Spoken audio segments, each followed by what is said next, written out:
சென்னையில் போராட்டத்தில் ஈடுபட்டு வரும் தூய்மை பணியாளர்களுடன் மாநகராட்சி ஆணையர் சமீரன் பேச்சுவார்த்தை நடத்தி வருகிறார். அது தொடர்பான காட்சிகளை பார்க்கிறோம். கூடுதல் விவரங்களை வழங்குவதற்காக செய்தியாளர் வினேஷ் சரவணன் இணைந்திருக்கிறார். அவரிடம் கேட்கலாம். வினேஷ், தூய்மை பணியாளர்களுடைய கோரிக்கை என்ன? தற்போது மாநகராட்சி ஆணையர் சமீரன் பேச்சுவார்த்தை நடத்தி வருகிறாரே, என்னென்ன பேசப்படுகிறது? வேதவெளி, சென்னை மாநகராட்சியை பொறுத்தவரை சென்னை மாநகராட்சியினுடைய 15 மண்டலங்கள்ல மாநகராட்சியின் நேரடி நிரந்தர ஊழியர்கள் NUML, அதாவது தேசிய நகர்ப்புற வாழ்வாதார இயக்கம் மூலமாக நியமிக்கப்பட்ட தற்காலிக பணியாளர்கள் மற்றும் தனியார் ஒப்பந்த நிறுவனங்களுடைய ஊழியர்கள் என கிட்டத்தட்ட 30,000க்கும் மேற்பட்ட ஊழியர்கள் 15 மண்டலங்களிலும் தூய்மை பணியை மேற்கொண்டு வருகிறார்கள். இவர்களுடைய கோரிக்கைகளை பொறுத்தவரை தூய்மை பணியாளர்களுடைய பணி நிரந்தரம், ஊதிய உயர்வு போன்ற கோரிக்கைகளை வலியுறுத்தி கடந்த திமுக ஆட்சியில் கிட்டத்தட்ட கடந்த வருடம் ஆகஸ்ட் 1ஆம் தேதி முதல் 15ஆம் நாள் வரை கிட்டத்தட்ட 15 நாட்கள் போராட்டம் நடத்தினார்கள். அப்போது சில கோரிக்கைகள் நிறைவேற்றப்பட்டன. இந்த சூழ்நிலையில் தான் கடந்த 3 நாட்களுக்கு மேலாக சென்னையின் பல்வேறு இடங்களில் தூய்மை பணியாளர்கள் கிட்டத்தட்ட ஒரு இடத்தில் 180 முதல் 200 பேர் கூடி பல்வேறு கோரிக்கைகளை வலியுறுத்தி போராட்டத்தை நடத்தி வருகிறார்கள். அந்த அடிப்படையில் தான் தற்பொழுது இவர்களுடைய கோரிக்கைகளை பரிசீலிக்கக்கூடிய வகையில் தான் சென்னை மாநகராட்சி ரிப்பன் மாளிகை வளாகத்தில் இருக்கக்கூடிய ஆணையருடைய அலுவலகத்தில் இந்த பேச்சுவார்த்தை நடைபெற்று வருகிறது. சென்னை மாநகராட்சியினுடைய ஊழியர்களை பொறுத்தவரை பணி நிரந்தரம் உள்ளிட்ட கோரிக்கைகள், அதே போல தூய்மை பணியாளர்களை பணி நிரந்தரம் செய்ய வேண்டும், மகப்பேறு விடுப்பு, கழிப்பறை மற்றும் ஓய்வு வசதிகள் மற்றும் சம்பளத்துடன் வார விடுமுறை வழங்க வேண்டும் உட்பட 9 அம்ச கோரிக்கைகள் வலியுறுத்தி தான் உழைப்போர் உரிமை இயக்கம் சார்பில் கடந்த 3 நாட்களுக்கு மேலாக பல்வேறு இடங்களில் போராட்டம் நடைபெற்று வருகிறது. இவர்களுடைய கோரிக்கைகளை தொடர்ந்து நிறைவேற்ற வேண்டும் என்பது தூய்மை பணியாளருடைய கருத்தாக இருக்கிறது. அதன் அடிப்படையில் தான் கோரிக்கைகளை பரிசீலிப்பதற்கான நடைமுறைகள் என்ன, அதற்கான சாத்தியக்கூறுகள் உள்ளதா அல்லது நிதி பற்றாக்குறை ஏற்படுமா என்பதெல்லாம் தற்பொழுது சென்னை மாநகராட்சியுடைய ஆணையர் சமீரன், அந்த உழைப்போர் உரிமைத்தினுடைய சங்கத்தினுடைய நிர்வாகிகள், தூய்மை பணியாளர்களுடைய பிரதிநிதிகளை அழைத்து கிட்டத்தட்ட ஒரு அரை மணி நேரத்துக்கு மேலாக பேச்சுவார்த்தை நடத்தி வருகிறார். இவர்களுடைய போராட்டத்தை பொறுத்தவரை ஏற்கனவே பல்வேறு இடங்களில் போராட்டம் நடத்தினாலும் அனுமதியின்றி போராட்டம் நடத்தியது உட்பட பல்வேறு வழக்குகள் பதிவு செய்யப்பட்டு போலீசார் அவர்களை ஒருவரும் கைது செய்து வருகிறார்கள். இந்த சூழலில்தான் அரசினுடைய அறிவுறுத்தலின் பேரில் தற்பொழுது இந்த விடுமுறை தினம் என்பதாலும் சென்னை மாநகராட்சியுடைய ஆணையர் சமீரன் அவர்களை வரவழைத்து இந்த பேச்சுவார்த்தை நடத்தி வருகிறார். 1 மணி நேரம் பேச்சுவார்த்தை நடைபெறும் என்று எதிர்பார்க்கப்படுகிறது. பேச்சுவார்த்தை பிறகு சுமூக முடிவு எட்டப்பட்டு விட்டதா அல்லது மாநகராட்சியுடைய விளக்கம் என்ன என்பதெல்லாம் அவர்கள் செய்திகளை சந்திப்பின் போது அதிகாரப்பூர்வமாக தெரிவிப்பார்கள் எதிர்பார்க்கப்படுகிறது. அவர்களுடைய கோரிக்கைகளை பொறுத்தவரை ஏற்கனவே 15 மண்டலங்கள்ல 10க்கும் மேற்பட்ட மண்டலங்களில் தூய்மை பணி தனியாருக்கு கொடுக்கப்பட்டிருக்கின்றன. மீதமுள்ள திருவிக நகர், ராயபுரம் மண்டலங்கள்ல தூய்மை பணி தனியாருக்கு கொடுக்கப்பட்டு விட்டது. மீதம் இருக்கக்கூடிய அண்ணா நகர் மற்றும் அம்பத்தூர் மண்டலங்கள்ல இந்த தூய்மை பணியை தனியாருக்கு கொடுக்கக்கூடாது, மாநகராட்சியுடைய ஊழியர்களாகவே தொடர்ந்து அவர்கள் பணி செய்ய வேண்டும் என்பதுதான் அவருடைய ஒருபுறம் கோரிக்கையாக இருக்கிறது. அதே நேரம் தூய்மை பணிகளுக்காக பிரத்யேக ஓய்வறை மற்றும் தங்கும் வசதியுடன் கூடிய உணவு உட்கொள்ள பல்வேறு அறைகளுடன் கூடிய கட்டிடங்களை அறிவிக்க வேண்டும் என்பது அவருடைய கோரிக்கையாக இருந்தது. கடந்த திமுக ஆட்சியிலே அதற்கான அறிவிப்புகள் வெளியிடப்பட்டு அதற்கான பணிகளும் ஒருபுறம் நடந்து வருகிறது. இந்த சூழ்நிலையில் தான் மீதம் இருக்கக்கூடிய 3க்கும் மேற்பட்ட மண்டலங்களை தூய்மை பணியை தனியாருக்கு கொடுக்கக்கூடாது, பணி நிரந்தரம் வழங்க வேண்டும், ஊதிய உயர்வு வழங்க வேண்டும் என்பதுதான் பிரதான கோரிக்கையாக இருக்கிறது. இந்த கோரிக்கைகளை வலியுறுத்தி தான் தற்போது இந்த பேச்சுவார்த்தை நடைபெற்று வருகிறது. பேச்சுவார்த்தைக்கு பிறகு சுமூக முடிவு எட்டப்பட்டு விட்டதா அல்லது மீண்டும் போராட்ட களத்திற்கு அவர்கள் செல்வார்கள் என்பதெல்லாம் அதிகாரப்பூர்வமாக தெரிய வரும் என்று எதிர்பார்க்கப்படுகிறது. தகவல்களுக்கு நன்றி வினேஷ். தூய்மை பணியாளர்கள் பேச்சுவார்த்தைக்கு பிறகு தற்போது செய்தியாளர்களை சந்திக்கின்றனர், பார்க்கலாம்.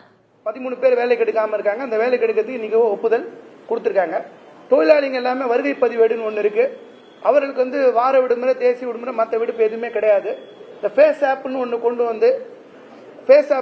வரதுக்கு இருந்தாங்க. அதை அந்த முறை இல்லாம வருகை பதிவேட்டில் நாங்கள் திருப்பி எடுத்துக்கிறோம் அப்படின்னு சொல்லியிருக்காங்க.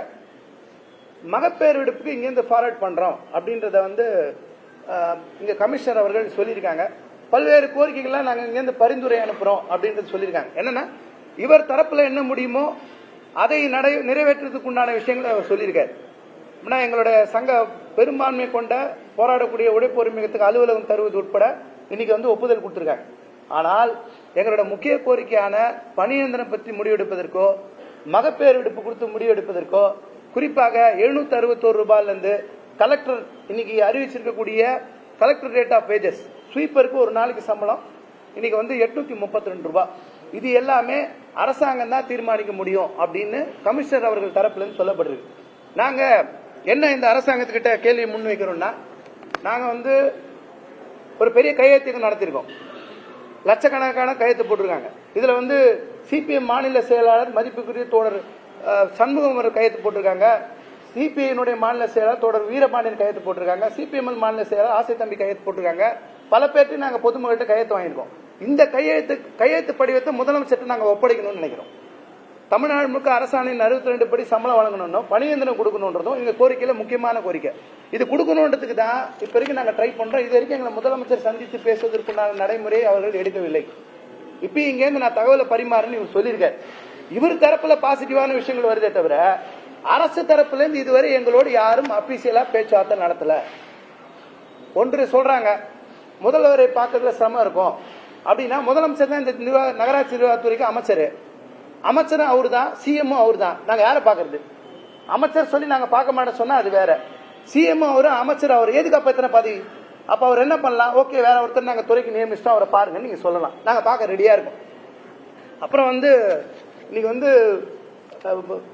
பென்ஸ் கார் வச்சிருக்கவங்க, ஆடி கார் வச்சிருக்கவங்க, ஒரு 4-5 கார் வச்சிருக்கவங்க, டிஃபெண்டர் வச்சிருக்கிறவங்க, இவங்க எல்லாரும் கார் இல்லைன்னு ஒரு கோரிக்கை வச்சு கார் கொடுக்கணும்னு அரசாங்கம் முடிவெடுத்து அடுத்த நாளே மகேந்திரா கார் கம்பெனி வந்து நிக்குது. நாங்க வாய்க்கிலேயே 10 வருஷம் 20 வருஷம் வேலை பார்த்த தூய்மை பணியாளர்கள் எங்களுக்கு 19,000 சம்பளம் பத்தலன்னு சொன்னா, எம்எல்ஏக்கு 75,000க்கு எரிபொருளும் மற்ற செலவுக்கும் உதவியாளருக்கு 25,000 ரூபாய். எந்த உதவியாளருக்கு 25,000 ரூபாய் இருந்தா தான் மாசம் தேவைப்படும் நினைக்கக்கூடிய மாண்புமிகு முதல்வர் அவர்களுக்கு ஏன் தூய்மை பணியாளர்கள் மாடை தூக்குறவங்க, வெறுங்கையில செத்து போன மாடை தூக்குறவங்க, ஆடை தூக்குறவங்க, நாயை தூக்குறவங்க, எலியை தூக்குறவங்க, சிறுநீர்ல இடத்துல போய் கை வைக்கிறவங்க, மழை இருக்கிற இடத்துல போய் கை வைக்கிறவங்க, குப்பை ஆள்றவங்க, நோய் நொடியை வாங்குறவங்க, இவர்களுக்கு ஏன் 25,000 குறைந்தபட்ச சம்பளம் கொடுக்க முடியாது? சரி, நீங்க முடியாது சொன்னா 832 ரூபா ஒரு கலெக்டர் ஒரு சம்பளத்தை அறிவிச்சிருக்காரு. இந்த சம்பளம் கொடுக்கறது கூட உங்களுக்கு ஏன் மனசு இல்ல? எம்எல்ஏ பத்தி யோசிக்க தோணுது உங்களுக்கு. ஒருத்தர் நான் ஆட்டோல வரேன் மத்ததுல வரேன் சொன்னா யோசிக்க தோணுது. அவர் கார் வச்சிருக்காரு, அவர் பிரமாண வாக்குமூலத்துல எல்லாரும் கார் வச்சிருக்காங்க. இவங்களுக்கு கார் ரொம்ப கரிசனமா யோசிக்கிறாங்க. ஏன் சாதாரண ஜனங்களுக்கு சம்பளம் கொடுக்கறது என்ன பிரச்சனை இருக்கு? எங்களுடைய கோரிக்கையில சம்பளம். அப்புறம் அரசு ஊழியர் அவர்களுக்கு 3வது குழந்தைக்கு 1.5 மாசத்திலிருந்து 1 வருஷம் வரைக்கும் லீவா சம்பளத்தோட. தப்பு இல்ல. மகளிர் கொடுத்தா தப்பு இல்ல, அரசு ஊழியர் கொடுத்தா தப்பு இல்ல. எங்க தூய்மை பணியாளருக்கு என்ன பதில் கொடுத்திருக்காங்கன்னா, கார்பரேஷன்ல வேலை செய்யற உங்களுக்கு, நீங்க எல்லாம் சுய உதவி தொழிலாளி, உங்களுக்கு மகப்பேறு எடுப்பு கிடையாது. சென்னையில் தூய்மை பணியாளர்களோடு தமிழக அரசு சார்பில் நடத்தப்பட்ட பேச்சுவார்த்தை நிறைவடைந்திருக்கும் நிலையில் பேச்சுவார்த்தையில் பேசப்பட்ட விஷயங்கள் குறித்து செய்தியாளர்களிடம் விளக்கம் அளிக்கப்பட்டு வருகிறது. இதுகுறித்து பின்னர் வரும் செய்திகளில் விரிவாக பார்க்கலாம்.